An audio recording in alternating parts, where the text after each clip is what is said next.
Welcome to Hit the Mark, a podcast presented by CK Magic Sports, who along with Man and Dog Productions, we are the first in sports education.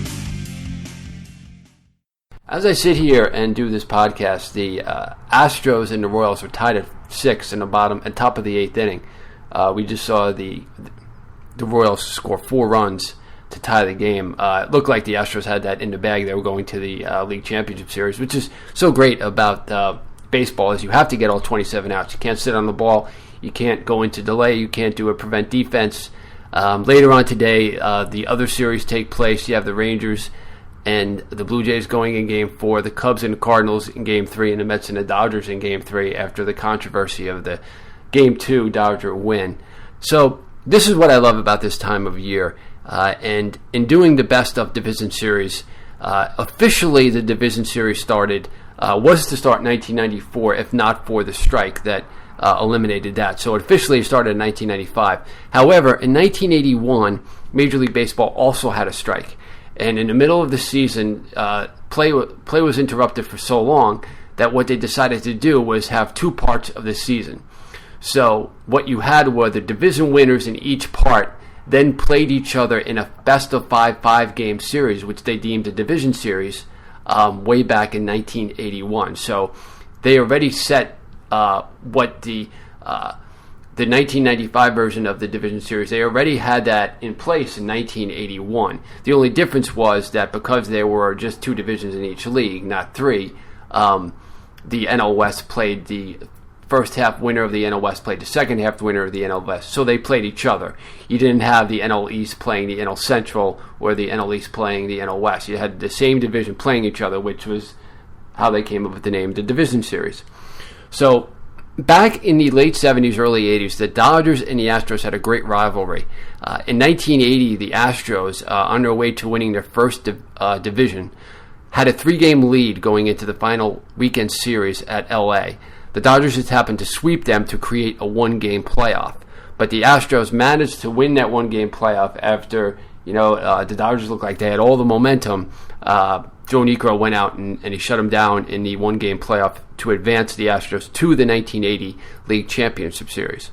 So the next year, the Dodgers and the Dodgers won the first half, the Astros won the second half to create that scenario where they played in the playoff, the National League West Divisional Playoff. And this is where we pick up in the best of the division series. Ashby, high drive, deep right field, down the line, if it's fair, Astros win! Astros win! Home run for Alan Ashby. On the first pitch from Dave Stewart, Ashby gives the Astros a 3-1 victory in the first game of the National League Western Division Championship Series.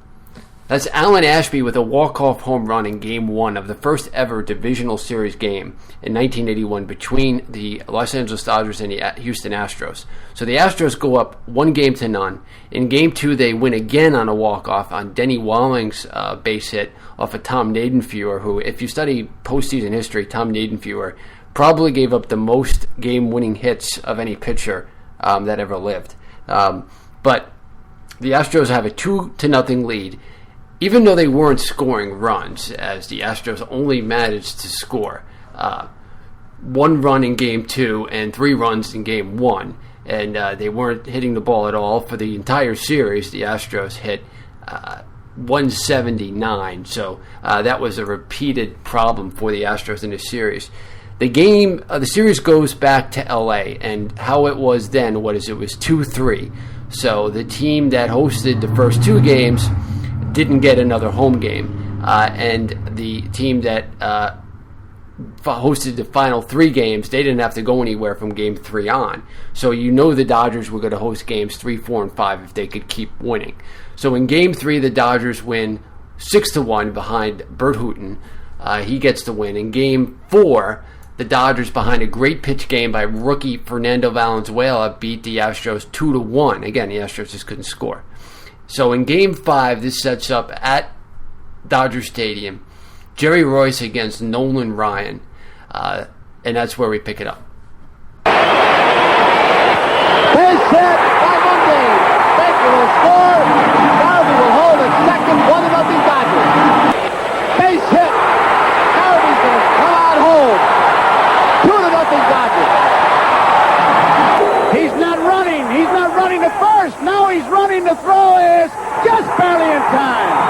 Dodgers win the final score 4-0. Now, once again, just like in 1980, the Astros, all they needed to do was win one game out in L.A. Couldn't do it, except this time it cost them the National League West, and the Dodgers went on to win.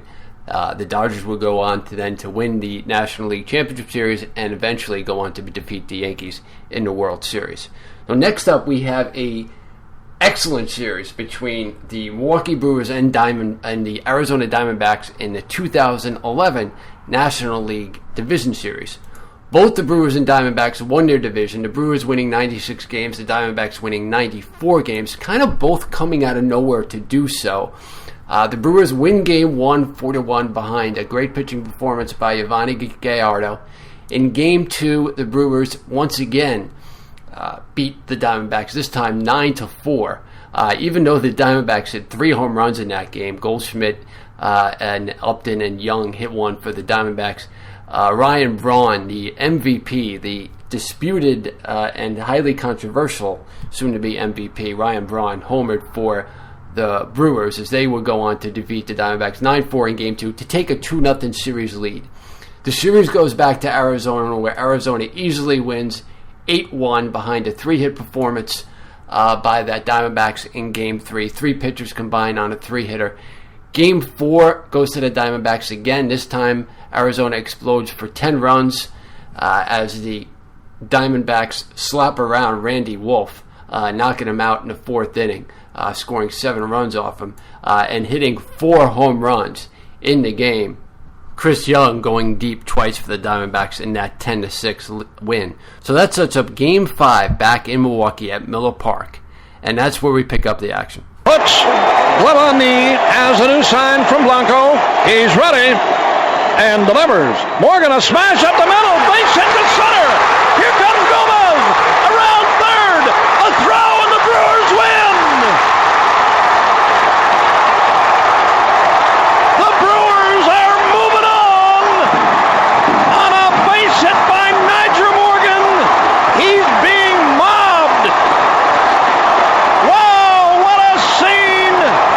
Nyjer Morgan, who has delivered so many times this year, delivers a base hit to center field to score. Carlos Gomez and the Brewers have beaten Arizona. Great call by Bob Uecker of the Brewers. The Brewers advancing to the National League Championship Series for the very first time as a National League team. Remember that they were in the American League and they advanced to the National League Championship Series. They advanced to the American League Championship Series in 1982, wound up in the World Series and lost to the St. Louis Cardinals. But they went through a long drought, didn't make the postseason again until 2008. In 2008, they lost the division series to the Phillies. Then 2011, their first series win since winning the 1982 American League Championship Series against the California Angels. That leads us to our next series on this best of the division series, the 1995 ALDS. One of the best series ever, in my opinion. And the only reason why I'm not putting it number 1 is because I'm not necessarily doing this in sequence order or anything like that. Just doing it in kind of what's easier to break down highlights for. But this was the first division series since they reintroduced it. Again, like I said, 1981 doesn't really count, even though it was a division series, and I did include one series here. The really official start of the division series was 95. And this was one of the best, if not the best, division series ever between the Seattle Mariners and the New York Yankees. Now, the first thing you got to know is both teams came out of nowhere to make the postseason. The Mariners were way behind the Angels, who were dominating the American League West, caught up to them on the last day of the season, beat them in a 1-game playoff. The Yankees were way behind the AL wildcard, go on a ridiculous run in September, winning something like 25 out of 31 games, wind up winning the first ever American League wild card. So that sets up the series, which starts in New York in Game 1. Drill to right field. Ruben Sierra. Put the mustard on her, baby. Goodbye, home run. Don Mattingly. The fans want a dinger out of him. This one by Mattingly. Oh, hang on to the roof. Goodbye, home run. Don Mattingly. His first postseason home run. Fly ball, right field. Maybe. It could be. Back in the wall. Goodbye, home run. The Yankees win. Jim Leyritz, a two-run homer in the 15th inning. Yankees win 7-5. So after two great games in New York in the 95 division series between the Yankees and the Mariners, the Yankees have a 2-0 lead heading back to Seattle. However, the thing you have to understand about back then is weird things tended to happen to the Yankees back in Seattle. And I guess a great example of that was what kind of triggered both teams going on the run that they did to make the postseason was a late August game in Seattle where the Mariners rallied, beating Wetland with a grand slam home run by Ken Griffey. It might not have been a grand slam. It was a 3-run homer, I believe, by Ken Griffey to defeat the Yankees and come from behind by a couple of runs in the 9th inning. Yankees went on a run after that. Mariners went on a run after that. Looked like both teams were dead, and they both make the postseason. So now they're here. You know the Yankees have this strange fear of the Kingdome because of the kind of things that would happen to them when they would go there. And starting with Game 3, Randy Johnson was on the mound for the Mariners. They easily won 7-1. So now we go to Game 4, where the Yankees now think, well, they got past Randy Johnson. The rest of the Mariner pitching staff was very beatable, including Game 4 starter Chris Bosio. Went really well for the Yankees early on as they got off to a 5-0 lead. But as we find out, it really wasn't enough. And John Wetland one more time set, and here comes the 2-2 pitch to Edgar Martinez now, and a fastball swung on it to deep center field. Bernie Williams goes back, and it is get out the rye bread and the mustard this time, Grandma. It is a grand salami, and the Mariners lead it 10-6. I don't believe it. My, oh my.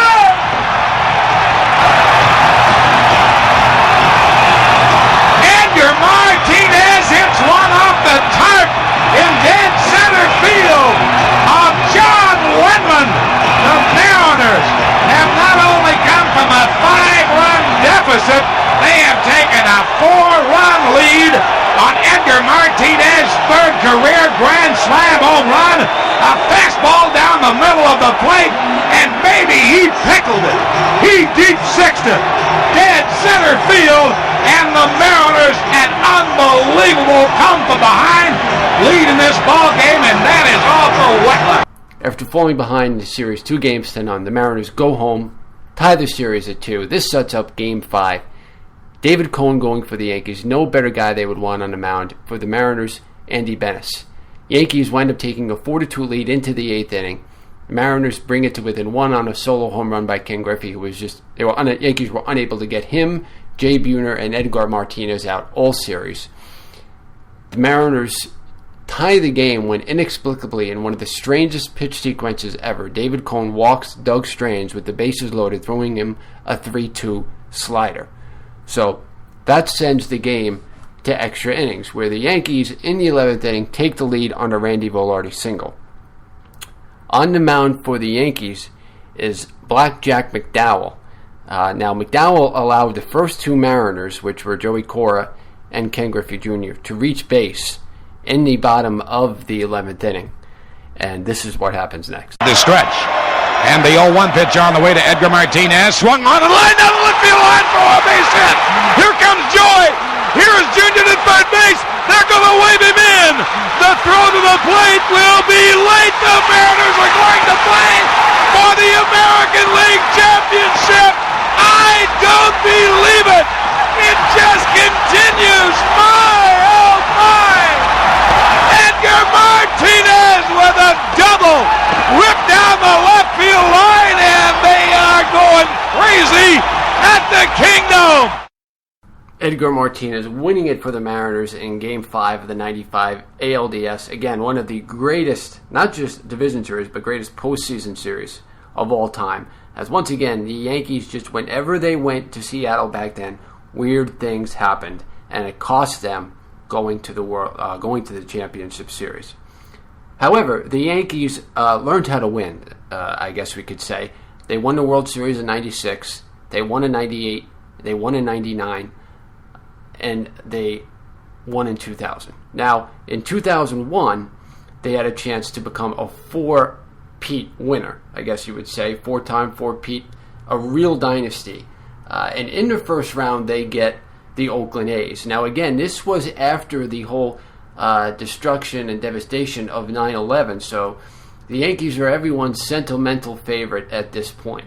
In come the Oakland A's, winners of 102 games that season, and they did not win their division because the Seattle Mariners tied a Major League Baseball record with 116 regular season wins. Well, the Athletics come into Yankee Stadium and win the first two games, something that shocked everyone. Even though the A's had a strong team with 102 wins, no one really figured they'd come into New York in this emotional environment and take the first two games. But that's exactly what they did. So as the series moved back to Oakland, in Game 3, Mike Mussina went against Barry Zito in a game that was nip and tuck, Yankees holding on to a 1-0 lead when the series turned on this play. Doesn't have a stolen base the entire season, so you're not going to run, you're not going to hit and run, you got to wait for a gapper. That's fair down the right field line. Giambi on his way to third, and they're going to wave him around. The throw misses a cutoff man, shot it to the plate, out at the plate. Derek Jeter with one of the most unbelievable plays you will ever see by a shortstop. Both cutoff men were missed. Jeter coming down the line, fielded with his bare hand, a shovel to Posada, and Giambi is out. What an unbelievable play by Jeter. That ends the seventh inning with the Yankees up 1-0. Mariano comes in and gets the final two innings. Yankees win Game 3, 1-0. Game 4, the Yankees easily beat Corey Lidell. Now they go back to New York for Game 5, where with the emotional levels that everybody was at, could it be any other outcome than what happened? And you don't want to let Burns get on. A left-hand hitter, Johnny Damon, who has pretty good power, is on deck, and he's the tying run. The Yankees can win the series with one more strike. They're 1 out away. 2 balls, 2 strikes. Rivera is set at the belt. The pitch. He struck him out swinging. Ball game over. Yankees win. The Yankees win. Pandemonium in the Bronx. So we left you with the Yankees' exciting comeback win over the Oakland A's in the 2001 League Division Series. One of the most emotional wins for the Yankees during the whole 9/11 time period. Now, the Yankees obviously went on and they would lose the World Series, but that Division Series against Oakland was very special for every person on that team. So we continue our look at the best Division Series. In 2011, the Philadelphia Phillies were defending National League East champions for the 5th time. Okay? They were dominating that division like no one had since the Braves of the 90s. The Phillies won the division in 2007 thanks to a collapse by the New York Mets. In 2008, thanks to another collapse by the New York Mets. In 2009, in 2010, and in 2011, the 5th straight year that they won a division. One of the best teams of that time period, the Phillies in 2011, could have been the best team of all those teams, including the team that won the only Phillies World Series of that time in 2008. This team won 102 games. Okay, the 2011 Phillies team won 102 games. The only time the Phillies have won 100 games, other than in the late 70s when they won 100 games in back-to-back years in 76 and 77. So you know that this was a very special team in Philadelphia Phillies history.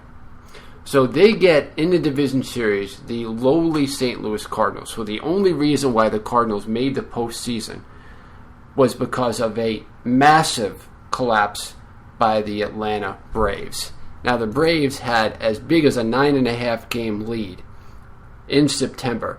The Cardinals caught up to them on the last day of the season and could have created a 1-game playoff if the Braves could have beaten the Cardinals. The Braves could have beaten the Phillies on the last day of the season, but they didn't. The Braves then eliminated themselves, and the Cardinals were rewarded the National League wild card when it looked like they were totally dead. At the end of August, the Cardinals were barely over 500. But they went on an incredible run, wound up winning 90 games, and finding themselves in the division series against this mighty St. Louis Philadelphia Phillies team. So game 1 starts off where the Cardinals catch the Phillies a little bit off guard. They get off quick, score 3 runs in the first inning on a home run by Lance Berkman.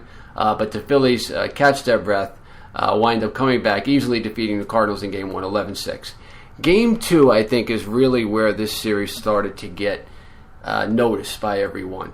With Cliff Lee on the mound, very good pitcher, very good postseason pitcher for the Phillies. The Phillies get off to a 4-0 lead, but can't hold it. The Cardinals score 3 in the 4th inning, tie it in the 6th, go ahead in the 7th, and are able to shut down the Phillies from the 2nd inning on to tie the series at 1. Game 3 goes back to St. Louis, where the Phillies grab control of the series with a 3-run 7th, beat them 3-2, ready to clinch in Game 4 in St. Louis. Phillies score 2 runs early in the 1st inning. Cardinals are able to come back, open up a 5-2 lead, and are able to shut them down in Game 4 with Jason Mott closing them out with the save. So this creates a Game 5 where you have Roy Halladay, one of the best pitchers of that era, Cy Young Award winner for the Philadelphia Phillies, threw a no-hitter in the postseason against the Cincinnati Reds, going up against Chris Carpenter, who, although very good, was not considered in the same class as Roy Halladay. So the Cardinals get a run in the 1st inning, and then from there, this series just turns so incredibly tense. Carpenter kicks. Here's the pitch. Breaking ball pulled on the right side. Punto to his left. He's got it. Howard falls down, limps towards first. Punto flips, and the game is over. The Cardinals celebrate. Howard down halfway to first. St. Louis has upset the Phillies in 5 games in the division series. Chris Carpenter with a 3-hit shutout tonight and a 1-0 win for St. Louis. Chris Carpenter with a magnificent performance, 3-hit shutout to defeat the Phillies, and that was kind of the defining moment of the end of that Philly run, was Ryan Howard falling down, kind of devastating the fans in Philly, the Philadelphia Phillies overall. Howard falling down, ending the series, losing to the Cardinals, a team no one thought should even be in the postseason. And the Phillies, after winning the most games in franchise history, not winning the division series. And that was supposed to be like the culmination of all those great Philly teams, where they were easily supposed to advance to the World Series. They didn't, and that wasn't the end of the road for the Cardinals. They would go on to beat the Brewers in the National League Championship Series, and then they would go on to play one of the greatest World Series against the Rangers. Game 6, down all game, come back at the end, David Freese with the 2-run double to tie the game down to the last out. Then again, the next inning, down by 2 runs, down to the last out, Lance Berkman tying the game. Then finally, David Freese winning it in a walk-off fashion to force Game 7, that they won Game 7 as well. Cardinals winning the World Series in 2011, a team that had no right to actually be in the postseason. They came out of nowhere and winning the World Series. So now 2012 comes along, and the new version of the Philadelphia Phillies were born in the Washington Nationals, or at least what was supposed to be, as the Nationals were a bunch of young, talented kids after years of not making the postseason and building up their team through the draft with guys like Steven Strasburg and Bryce Harper, easily win a division in 2012. The St. Louis Cardinals won the wild card back then in 2012, and that was the first year that there were 2 wild cards. So the Cardinals played the runner-up in the National League East, which was the Atlanta Braves, after the Braves collapse of 2011. They came back to win 94 games in 2012, finishing 4 games behind the Washington Nationals.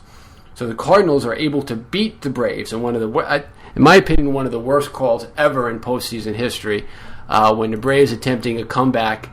They ruled a play, actually the infield fly rule, when the ball was halfway through the outfield. I'd really never seen anything like it, maybe other than this Chase Utley play in the Mets-Dodgers series, but this was just so blatantly bad call by an umpire.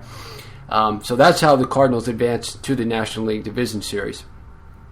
So now the Nationals, you have to also understand, never really won a legitimate playoff series. Now, I'm kind of contradicting myself there because I have one of the best division series, the Astros and Dodgers in 1981. Well, the only playoff series that the Nationals/Expos franchise won was back in that 1981 season. They won one of the halves in the National League East, and they wound up beating the Phillies in the 1981 National League East Division Series. And up until 2012, that was their only playoff series win. So you have, understood that the fans in Washington didn't experience all those seasons. The franchise as a whole was very hungry to win a postseason series. Now, because this was the first year of a different format, again, with the wild card teams, they went back to an odd 2-3 format where the team without home advantage would start the series at their home ballpark. So you have the Cardinals starting the series in St. Louis and losing Game 1 at home 3-2, thanks to 2 runs by the Nationals in the 8th inning. Now, Game 2, the Cardinals come back. They win 12-4, and everyone knows at this point that the Cardinals are a team that really doesn't play up to their potential until their backs are against the wall. So needing a win in Game 2, you didn't want to go back to Washington down 2-0 after losing the first 2 games at home. They win 12-4. Game 3, the Cardinals come out, first game in Washington, and dominate, win 8-0. So we enter Game 4 with the Nationals down 2-1 to the Cardinals. 3-2, and a drive hit deep to left field. Looking up, way back, it's gone! We will have a Game 5 of this National League Division Series. Jason Worth lines a home run into the bullpen, and the Nats beat the Cardinals 2-1. Jason Worth with a walk-off home run to push the series to Game 5. Now, in Game 5, the Nationals get off to a great start and a 6-0 lead. However, the Cardinals chip away, and this is where we pick up this, where the Cardinals down to their last out, and the Nationals trying to wrap up the series. Beltran is at third, 2 out, 2-run lead for the Nationals here in the 9th inning. And ball 4, and Yadier Molina draws the walk, and runners now at first and third, so the tying runs are on the base paths, and David Freese coming to the plate, yes. Payoff pitch with 2 out, and there goes Molina. And ball 4, and the bases are loaded with 2 outs, and the tying runs are in scoring position here in the 9th inning with Daniel Descalso coming up, and he homered his last time. Coming down to the wire in this game. And there's a ball hit off the glove of Desmond. 2 runs are going to score. The Cardinals will tie it up. Descalso with a sharp ground ball off the glove of Ian Desmond, and we have a new ball game. And the Cardinals coming back and tying the game at 7-7.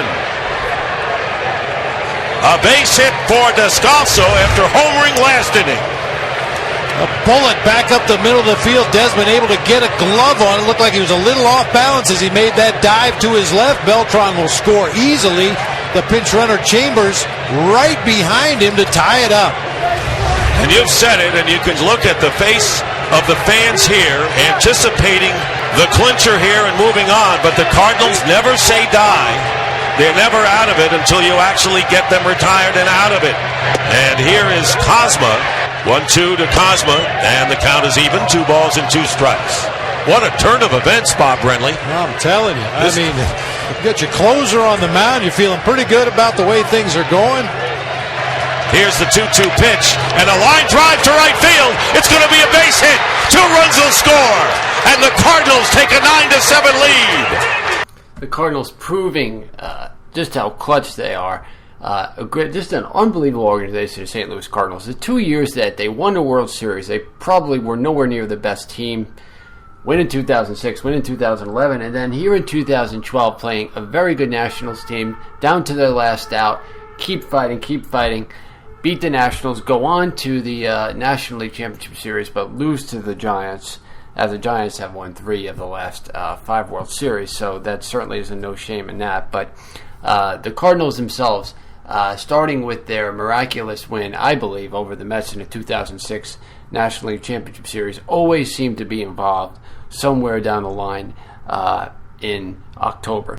The last series on our list of one of the greatest division series in Major League Baseball history, we're going to go back to 1997. In the middle of the Yankees' run, they had a bit of a step back when they faced the Cleveland Indians in 1997. Now, the Indians were another great team. You got to remember, in 1995, the Indians represented the American League in the World Series and won 100 games in a year that there were only 144 games because of yet another strike.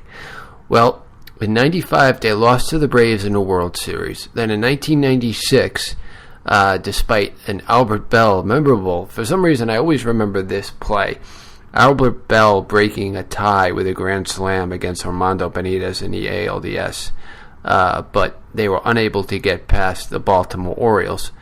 Then in 1997, they faced off against the defending Yankees in the first round of the American League Division Championship Series. And I'm going to play some parts of the series, so I'm not really going to get into breaking down each game, won or lost. I'm kind of going to let the sound do that. But how it went was the Yankees won Game 1, and then behind Jared Wright, rookie Jared Wright, the Indians won Game 2.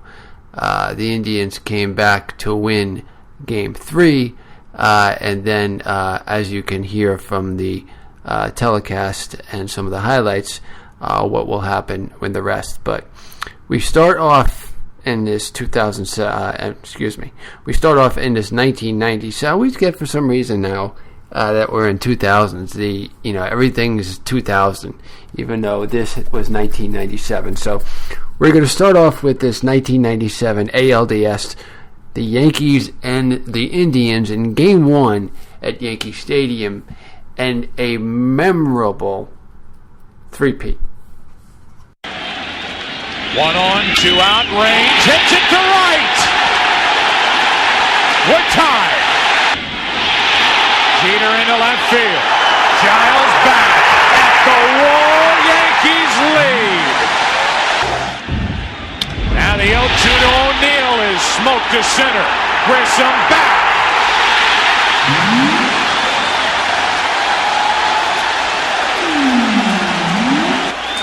Back to back to back, and an 8-6 New York lead. Into right field, well hit, track, wall, tied.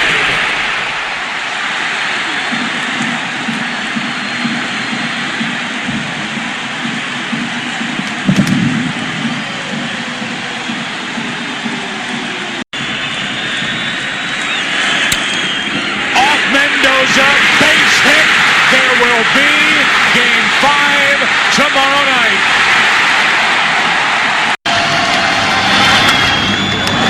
Into left center field. Giles is there. Celebrate. The Indians defeating the Yankees in the 1997 ALDS in 5 games. Now, I know I said that was the last one, but I actually got one more for you. The 2003 American League Division Series between the Oakland Athletics and the Boston Red Sox. Now, the A's had a history of failing in the Division Series. In 2000, they made the playoffs, lost to the Yankees in 5 games in a division series. In 2001, you had one of the other series on this list after getting off to a 2-0 series lead after 9/11, winning the first 2 games in New York. The A's go home, lose 2 out there, and then fall to the Yankees in 5. In 2002, the A's had a 2-1 lead in the best-of-5 series against the Minnesota Twins. Lose Game 4, lose Game 5 at home. Once again, they are eliminated in 5 games in the best-of-5 series in which they led 2-1. Finally, in 2003, the A's looked like they were going to advance to the League Championship Series and kind of end this we can't put a team away. Because if you remember, in 2000, they lost Game 5, which was a deciding game, chance to clinch. In 2001, they lost 3 straight games with a chance to clinch. In 2002, they lost 2 straight games with a chance to clinch. And now, leading up to 2003. So, going into 2003, they are 0-6 in chances to clinch the League Division Series. So, starting with Game 1, here's the outcome. A bunt play. He got it down. Fair ball. That's the ball game. In a stunning finish, the A's, they win it on a squeeze bunt in the 12th inning. How do you like that? So once again, the A's are off to a 1-0 series lead with the Ramon Hernandez walk-off bunt single to defeat the Red Sox in Game 1. Game 2, more of the same, as the A's take a 2-0 lead back to Boston. Then things start to turn a little bit in Boston as maybe the doubts start to creep in after Game 3. And then he's putting a call for a big try. Nixon high in the air, deep to center, burns his back to the warning track at the wall. It's gone! And the Red Sox have stayed alive with a win in the 11th. So Trot Nixon provides the heroics for the Red Sox in Game 3, cutting the deficit to 2-1. So maybe at this point the A's, now 0-7 with a chance to clinch the division series in the past 4 years, maybe a little bit of doubt is creeping into their heads. Do you think it's warranted? Let's take a look at Games 4 and 5. There goes Ramirez. That ball is hit well. Deep to right. Dive. Can't get to it. Off the wall. 1 run is in. Here comes Ramirez. And the throw goes right to the middle of the infield. And Boston has gone ahead on the first hit of the series by David Ortiz. And it came at a big time. 5-4 Boston. And Manny lifts one into deep left center field. Guillen back at the wall. Goodbye. And Ramirez walking to first base and pointing to his teammates. Ramirez here saying, let's start a new postseason tradition with that home run. That's what they're used to seeing out of him. Bases loaded, 1-2 pitch. Strike 3 called, and the Boston Red Sox have come from behind, trailing 2-0, winning 3 in a row, and they will meet the Yankees on Wednesday night in the American League Championship Series. But once again, the Oakland A's fail in their chance to reach the American League Championship Series, falling to 0-9 now from 2000 to 2003. In games, they had a chance to eliminate their opponent and advance to the American League Championship Series. And when we come back, we'll have a few final thoughts on the history of division series in Major League Baseball.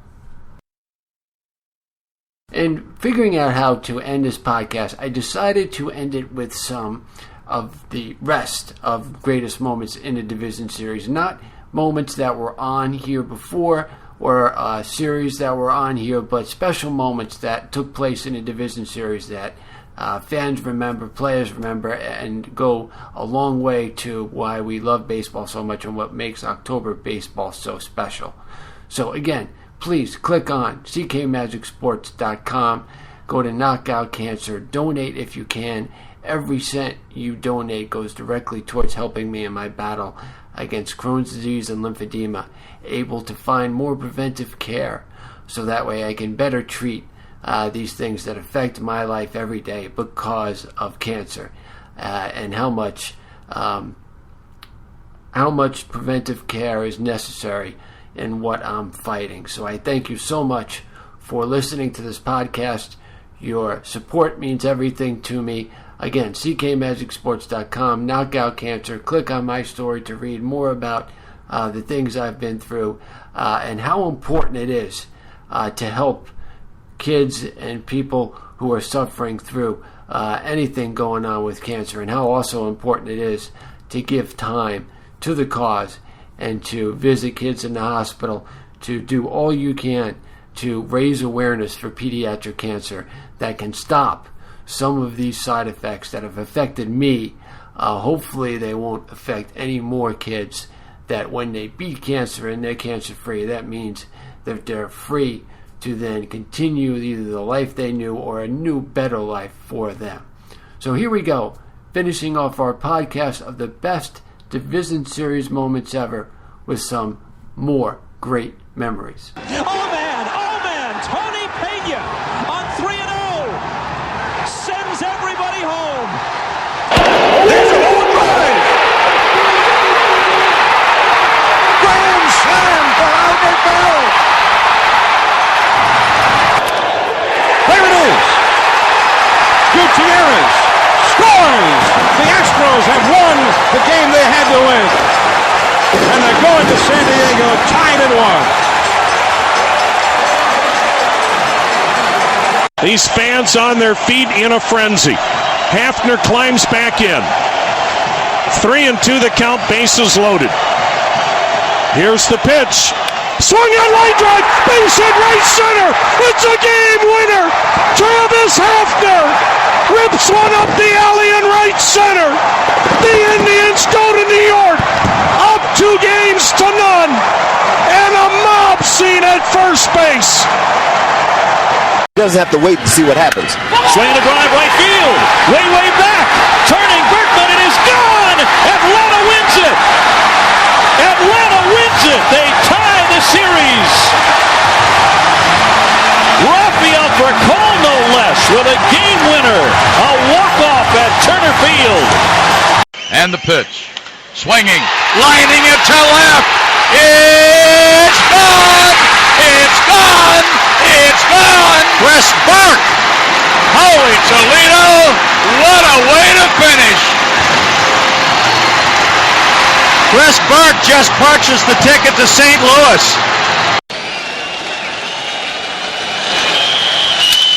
Little flare!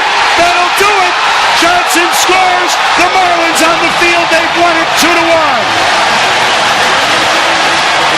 With 2 outs, and Hammond steps in, 1 out of 3 with a walk today. Urbina deals.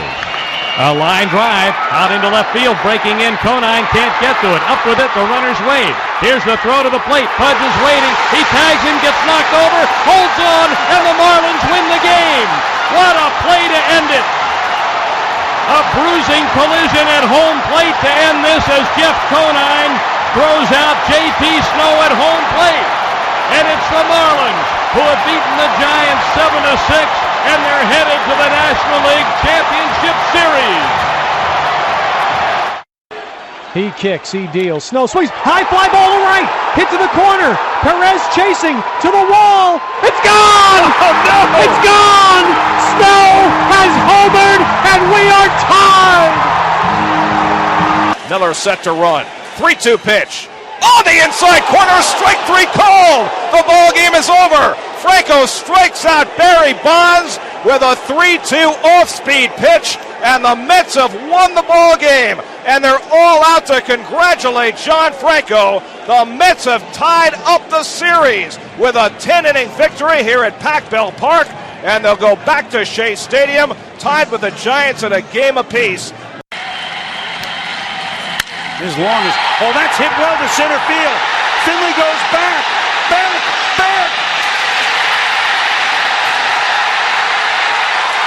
It's over. It's over. Todd Pratt,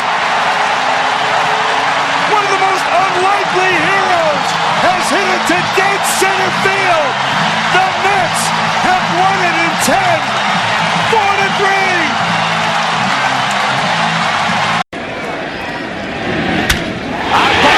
Hits into deep left center. 13th inning. Mets win game 3.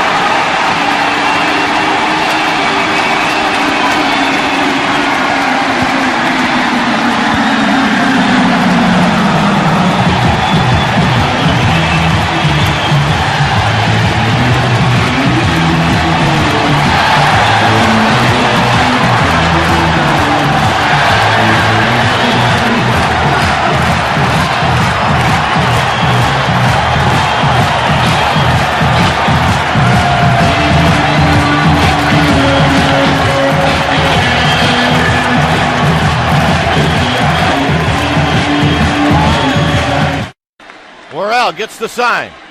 Torrealba setting up away again. Here's the pitch. Swinging a line drive into right field, a base hit. Cruz has it. Pierre is coming in. Here's the throw. This one is over, and the Marlins win it. The Marlins on a 2-out base hit to right field off the bat of Pud Rodriguez, and the Marlins come back with 2 in the bottom of the 11th inning. And this crowd is going crazy, as you would expect.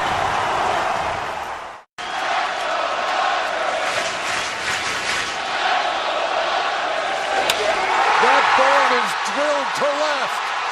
Back toward that wall and gone.